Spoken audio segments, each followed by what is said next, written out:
মাননীয় অর্থমন্ত্রী জনাব আমির খসরু মাহমুদ চৌধুরীকে গ্রামীণ ব্যাংক সংশোধন বিল 2026 উত্থাপনের অনুমতি প্রার্থনার জন্য আহ্বান জানাচ্ছি। ধন্যবাদ মাননীয় স্পিকার। আমি আমির খসরু মাহমুদ চৌধুরী, অর্থমন্ত্রী, গ্রামীণ ব্যাংক আইন 2013 সংশোধন কল্পে আনিত একটি বিল, গ্রামীণ ব্যাংক সংশোধন বিল 2026 এই মহান সংসদে উত্থাপনের জন্য অনুমতি প্রার্থনা করছি। ধন্যবাদ মাননীয় স্পিকার। ধন্যবাদ মাননীয় মন্ত্রী, আপনি দয়া করে বিলটি উত্থাপন করুন। ধন্যবাদ মাননীয় স্পিকার। আমি আমির খসরু মাহমুদ চৌধুরী, অর্থমন্ত্রী, গ্রামীণ ব্যাংক আইন 2013 সংশোধন কল্পে আনিত একটি বিল, গ্রামীণ ব্যাংক সংশোধন বিল 2026 এই মহান সংসদে উত্থাপন করছি। ধন্যবাদ মাননীয় স্পিকার। ধন্যবাদ মাননীয় মন্ত্রী, গ্রামীণ ব্যাংক সংশোধন বিল 2026 মহান সংসদে উত্থাপিত হলো।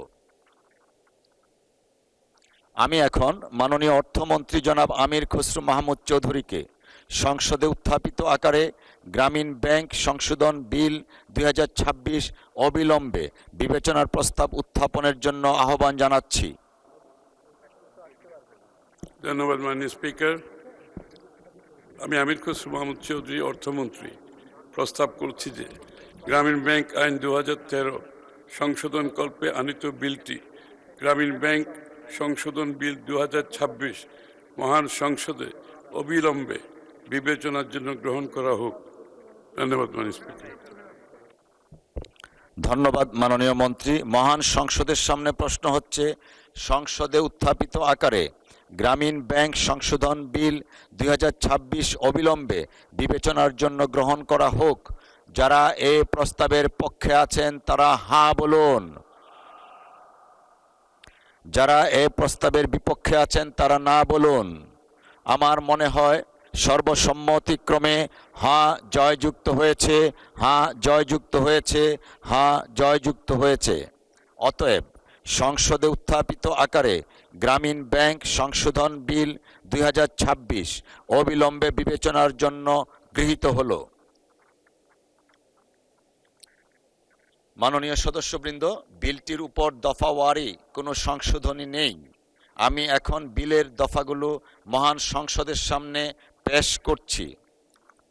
মহান সংসদের সামনে প্রশ্ন হচ্ছে, বিলের দফা 2, 3, 4, 5, 6, 7, 8, 9, 10, 11, 12, 13, 14, 15, 16 ও 17 এই বিলের অংশ হিসাবে গ্রহণ করা হোক। যারা এই প্রস্তাবের পক্ষে আছেন তারা হাঁ বলুন। যারা এই প্রস্তাবের বিপক্ষে আছেন তারা না বলুন। আমার মনে হয় হাঁ জয়যুক্ত হয়েছে, হাঁ জয়যুক্ত হয়েছে, হাঁ জয়যুক্ত হয়েছে। অতএব বিলের দফা 2, 3, 4, 5, 6, 7, 8, 9, 10, 11, 12, 13, 14, 15, 16 ও 17 এ বিলের অংশ হিসাবে গৃহীত হলো।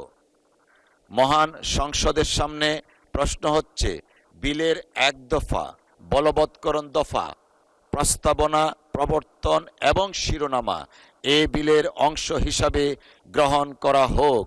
যারা এই প্রস্তাবের পক্ষে আছেন তারা হাঁ বলুন। যারা এই প্রস্তাবের বিপক্ষে আছেন তারা না বলুন। আমার মনে হয় হাঁ জয়যুক্ত হয়েছে, হাঁ জয়যুক্ত হয়েছে, হাঁ জয়যুক্ত হয়েছে। অতএব বিলের 1 দফা বলবৎকরণ দফা, প্রস্তাবনা, প্রবর্তন এবং শিরোনামা এই বিলের অংশ হিসাবে গৃহীত হলো।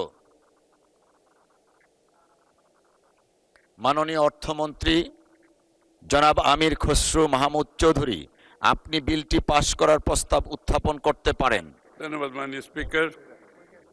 আমি আমির খসরু মাহমুদ চৌধুরী, অর্থমন্ত্রী, প্রস্তাব করছি যে গ্রামীণ ব্যাংক আইন 2013 সংশোধন কল্পে আনিত বিলটি, গ্রামীণ ব্যাংক সংশোধন বিল 2026 মহান সংসদে উত্থাপিত আকারে পাশ করা হোক। ধন্যবাদ মাননীয় স্পিকার। ধন্যবাদ মাননীয় মন্ত্রী।